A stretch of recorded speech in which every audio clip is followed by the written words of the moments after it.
Orthodoxie, une émission proposée par Alexis Chrysostalis.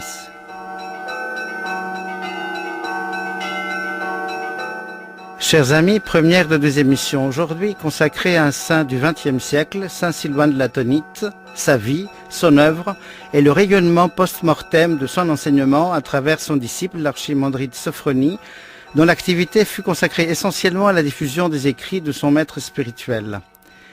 Pour cette rencontre avec ces 2 personnalités exceptionnelles du monde orthodoxe, nous recevons Jean-Claude Paulet, professeur émérite à l'université de Louvain-la-Neuve et secrétaire de l'association Saint-Silouan de Latonite. Jean-Claude Paulet, quelle est la raison qui a poussé le père Sophronie à dédier sa vie au message du Christ ?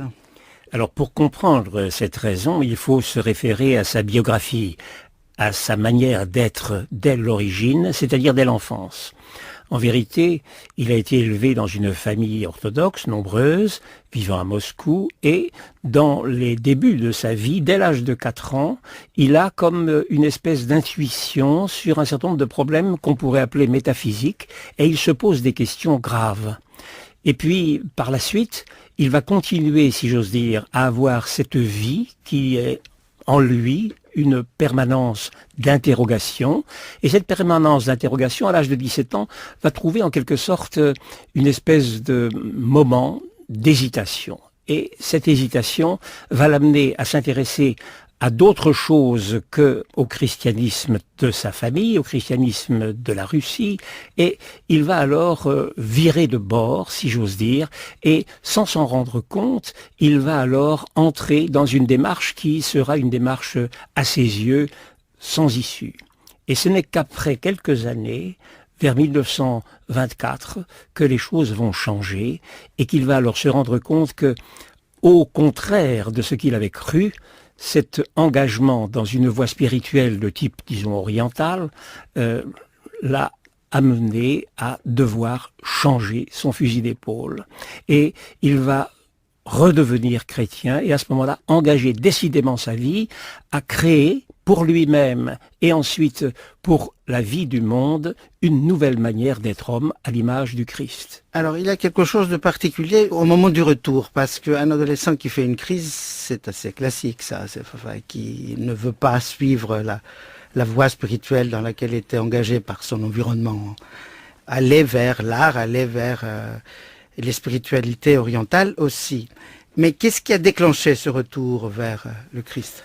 Alors à vrai dire, c'est un moment particulier de sa vie qui est de l'ordre de ce que je pourrais appeler une révélation. C'est une révélation qui lui survient lorsque, bien après qu'il a quitté la Russie, qu'il est à Paris, il se trouve donc engagé dans sa carrière de peintre, car il a suivi des cours à l'Académie de Moscou, et c'est un peintre doué. Quand il arrive à Paris en 1922, il arrive avec déjà une certaine qualification. Il a été l'élève de Kandinsky, c'est quelqu'un qui non seulement peint, mais qui réfléchit à la peinture, et qui a une haute conception de l'art. Et cette conception de l'art l'amènera vraisemblablement, on ne connaît pas exactement le détail de son intériorité là-dessus, mais l'amènera à quelque chose comme une sublimité dont il ne se sent pas finalement satisfait. Et tout à coup, le Christ lui parle. C'est la veille de Pâques, 1924, que les choses se produisent, et il racontera cela en disant que c'était comme un coup de marteau. Il se promenait dans une rue de Paris, et il a reçu comme un coup de marteau sur la tête, qui l'a amené donc à revenir à l'évidence de ce qu'il avait rejeté, ce à quoi il avait renoncé, c'est-à-dire l'éminente révélation que le Christ a donnée à l'humanité de ce qu'est d'être un véritable homme à la mesure de ce que Dieu veut pour l'humanité tout entière. Et c'est donc quelque chose comme une révélation qui crée en lui cette manière de retournement, cette conversion radicale qui va s'accompagner d'ailleurs d'un repentir très profond. L'idée de repentir est fondamentale chez le père Sophronie. Et ce repentir n'est pas un repentir qui serait celui d'une faute vénielle ou d'une faute même grave qui serait produite sur le plan moral. C'est un repentir qui touche l'être lui-même. Et il utilisera lui-même cette expression, c'est un repentir de profondeur ontologique. Il se rend compte que son être son être profond, son être absolu dans une certaine mesure, son être a été en contradiction radicale avec sa propre destinée, avec la destinée que Dieu avait sur lui. Et c'est alors, à partir de ce repentir, qu'il prend la mesure vertigineuse de la nécessité de retourner au Christ. Le père Sophrony a laissé des marques très importantes, et en Europe occidentale en particulier. Vous avez parlé de Paris, puis l'Angleterre. Alors, on peut, je crois, prendre le temps qu'il faut pour parler de cette présence qui continue, parce qu'il est mort maintenant depuis plus de 20 ans. Et il est toujours présent. On connaît encore beaucoup de gens qui vont au monastère en Angleterre, qu'il a fondé, et qui l'ont connu parfois, parfois pas, et qui ont toujours le sentiment d'être, je dirais, en rapport avec lui, parce qu'il a laissé justement un sceau comme ça, indélébile, on dirait. Alors, si vous voulez bien nous parler un peu de sa vie. Alors, en vérité, donc, lorsque, en 1922, il décide de quitter la Russie, il s'en va vers l'Occident. Il passera par l'Italie, puis l'Allemagne, et finalement il aboutira à Paris, qui à l'époque est encore la capitale de l'art. Et donc, c'est en raison du fait qu'il est peintre et qu'il souhaite faire une carrière de peintre qu'il vient à Paris. Et à Paris, pendant 2 ans, il va s'employer à se faire connaître. Il est exposé au Salon d'automne, il est exposé au Salon des Tuileries, il travaille pour différentes sociétés, et tout d'un coup, il se rend compte que la France est une patrie où il peut trouver la vérité qu'il recherche et qui est la vérité de l'art. C'est une dimension qui ne cessera pas de le préoccuper tout au long de sa vie, même s'il abandonnera. En 1924, 1925, il décide d'abandonner l'art parce que précisément, en raison de la conversion que je viens d'évoquer auparavant, il se rend compte que la seule chose qui convienne et qu'il faille réaliser dans sa vie, c'est correspondre à l'idéal que le Christ est venu établir sur la terre. Et il ne voit pas d'autre solution que il n'a pas d'attache, n'est-ce pas? Il n'est pas marié, il n'a pas d'enfant, il n'a pas d'attache. Il ne voit qu'une seule solution, c'est d'aller jusqu'à la radicalité. Et cette radicalité, il choisit, dans un premier temps, de pouvoir la cultiver en entrant à l'Institut Saint-Serge qui vient à peine de se créer. Il suit les cours de l'Institut Saint-Serge, mais au bout de quelques mois, il se rend compte que ce n'est pas vraiment cela dont il a besoin, ce n'est pas ça qui répond à sa nécessité intérieure, parce qu'il pense que la théologie académique, la théologie de l'abstraction, la théologie dogmatique est trop intellectuelle, qu'elle ne repose pas sur des valeurs existentielles, qu'elle ne satisfait pas l'impulsion du repentir qu'il a ressenti préalablement et qui est véritablement le moteur de sa conversion et le moteur de sa destinée spirituelle par la suite. Paris, en 1924, 1925, puis en 25, il se dit non, il faut que j'aille plus profond, il faut que j'aille plus absolument vers le but qui est le mien, et il va au Mont Athos. Le Mont Athos étant, en l'occurrence, le lieu où le monachisme, si j'ose dire, est le plus élevé possible dans l'esprit de ceux qui, à l'époque, conçoivent la possibilité de devenir moine. Nous allons parler donc maintenant de l'Athos. Nous avons bien dit, et vous allez l'expliquer tout à l'heure, qu'il a consacré lui-même une partie de sa vie à faire connaître l'œuvre de Saint Silouan, l'atonite. Alors nous allons maintenant aller dans l'église, et c'est au Mont Athos, ce sont les moines des monastères de Simonos-Petra qui chantent l'Autre Père de Saint Silouan.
et après le Tropère de Saint-Silouane, chanté par les moines attonites du monastère attonite, bien sûr aussi de Simonos Petra. Nous voilà de nouveau dans notre discussion avec Jean-Claude Pollet. Bien sûr, hommage à Saint-Silouane, mais aujourd'hui l'émission est consacrée à Sophronie, l'archimandrite Sophronie, celui qui a fait connaître aussi Silouane en Occident, et connaître peut-être tout court, on va voir ça. Donc le père Sophronie arrive à Latos. Nous sommes maintenant à Latos. Alors, il arrive à Latos en 1925 et il se retrouve évidemment, si j'ose dire, parce que c'est le monastère russe, n'est-ce pas, au monastère Saint-Panteleimon.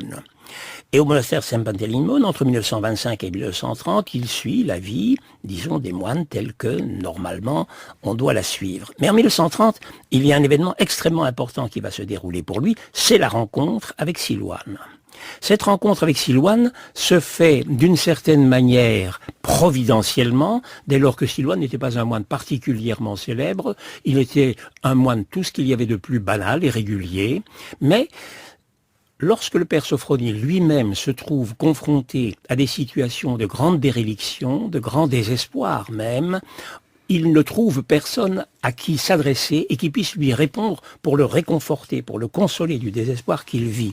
Et il y a un autre moine qui lui dit « Allez voir le père Silouane ». Il va voir le père Silouane et c'est le début à ce moment-là d'une grande amitié, d'une grande manière de vivre ensemble les réalités spirituelles, car en effet, le père Sophronie se rend compte que non seulement Silouane a vécu les mêmes atroces passage de désespoir que Sophronie, mais qu'il est parvenu à en sortir et lui enseigne la manière de continuer sa voie. Et donc, il y aura entre 1930 et 1938, date du décès de Silouane, il y aura une grande proximité qui fait en sorte que le père Sophronie peut être dit le seul véritable disciple de Silouane, non seulement parce qu'il l'a connu pendant de nombreuses années, tout de même, de 30 à 38, mais parce qu'il a vécu avec lui la même expérience et qu'il a d'une certaine manière bénéficié de tous les apports que Silouane avait réalisés à partir de son expérience à lui. Et cette expérience, c'est l'expérience de ce qu'on pourrait appeler le double vertige qui conduit du désespoir à l'espérance. Désespoir qui fait entrer dans les profondeurs de l'enfer jusqu'à penser que tout est néant, et autre vertige, celui de l'espérance, qui pense que, en effet, Dieu peut et Dieu va sauver non seulement celui qui se trouve dans l'extrême déréliction du désespoir, mais l'humanité tout entière, puisque le Christ est venu pour le faire. En 1938, une date importante, puisque c'est la mort de Silouane, et certainement une date qui a beaucoup compté dans la vie de Sophronie. Alors, quand a-t-il pris lui-même l'habit et est devenu prêtre? Alors en fait, il est ordonné prêtre en 1941 seulement, et cela se fait donc après le décès de Silouane, et cela se fait au monastère Saint-Paul. Puis, peu de temps après, il va devenir confesseur des moines du Mont Athos. Lui-même aura été ermite à Caroulia, l'endroit où se trouvent, je dirais, les falaises où les ermites se trouvent là absolument seuls, et donc dans une paix totale, avec la possibilité de se trouver dans l'ascèse la plus radicale également.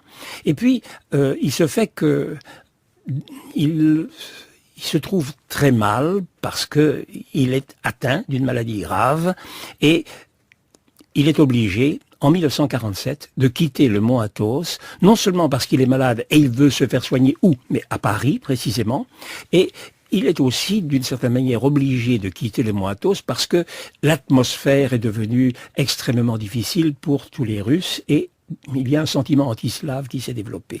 Donc il arrive à Paris en 1947 et il se retrouve alors à Paris aumônier d'une maison de vieillards à Sainte-Geneviève-des-Bois et pendant qu'il fait cette expérience-là, il y a un choc, évidemment, qui se produit. Après plus de 20 ans de vie attonite, il se retrouve en France, confronté à des réalités qui sont celles du monde moderne, et il écrira dans son dernier livre d'ailleurs, se remémorant de cette période, un passage que je me permettre de citer, il dit ceci.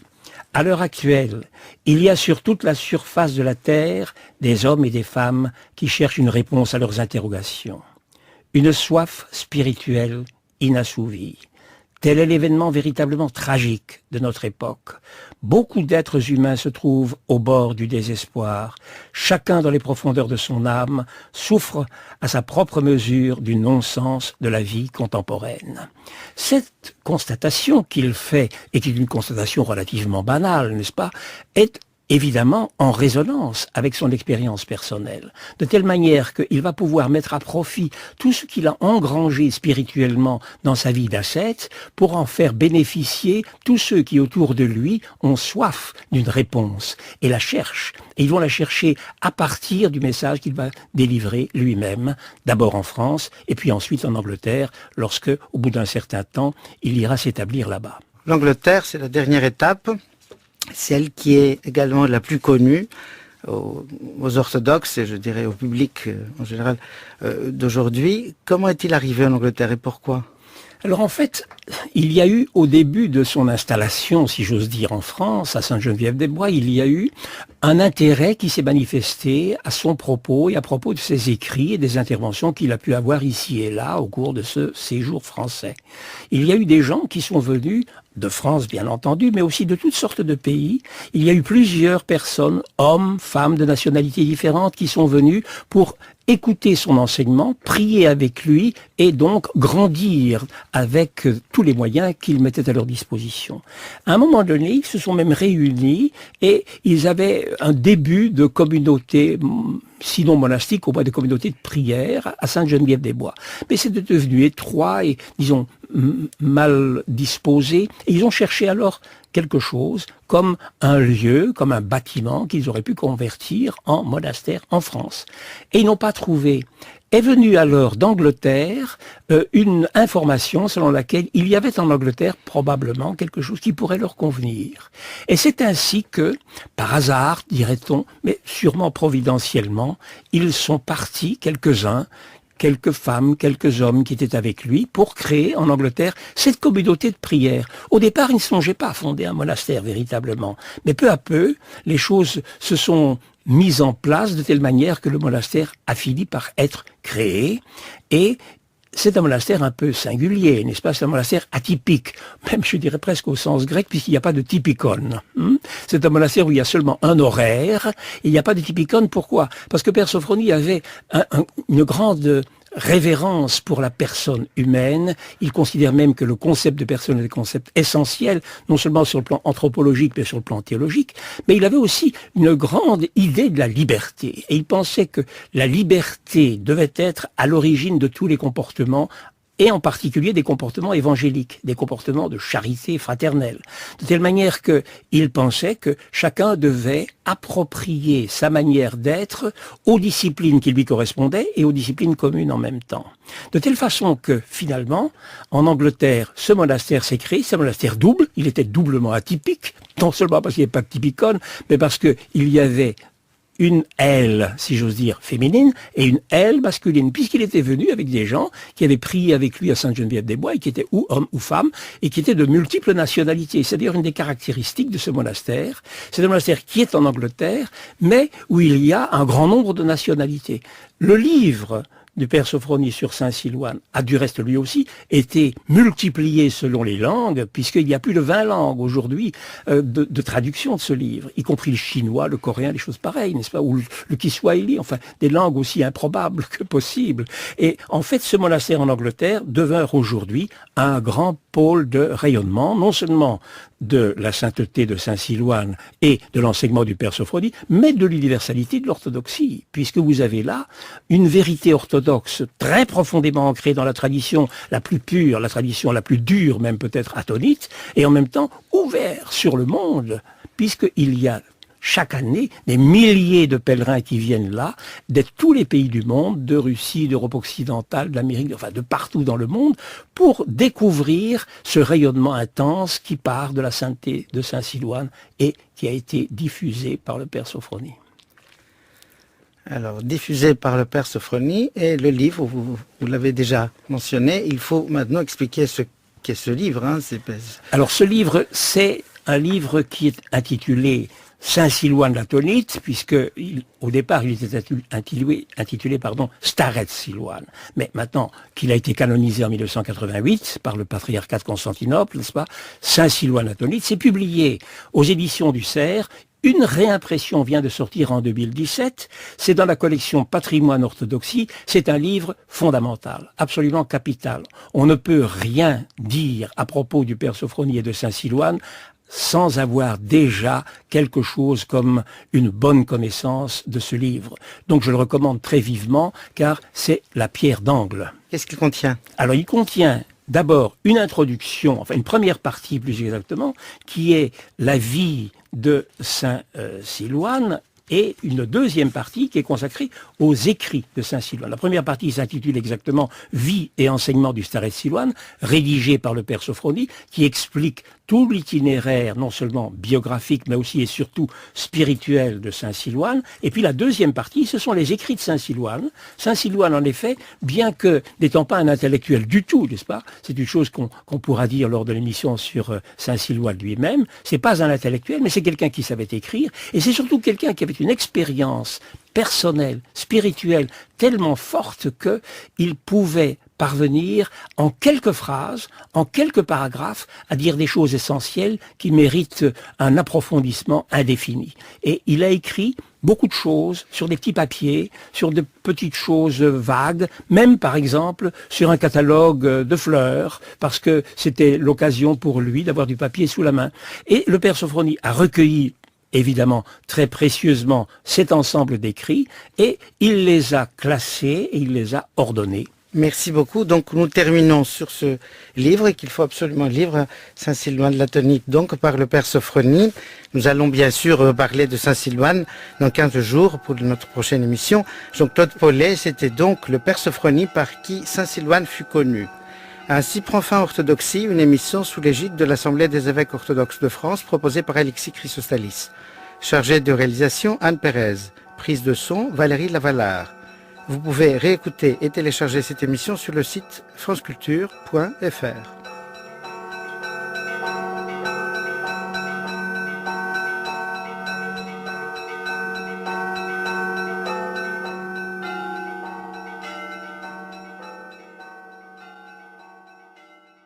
Et voici maintenant le service protestant.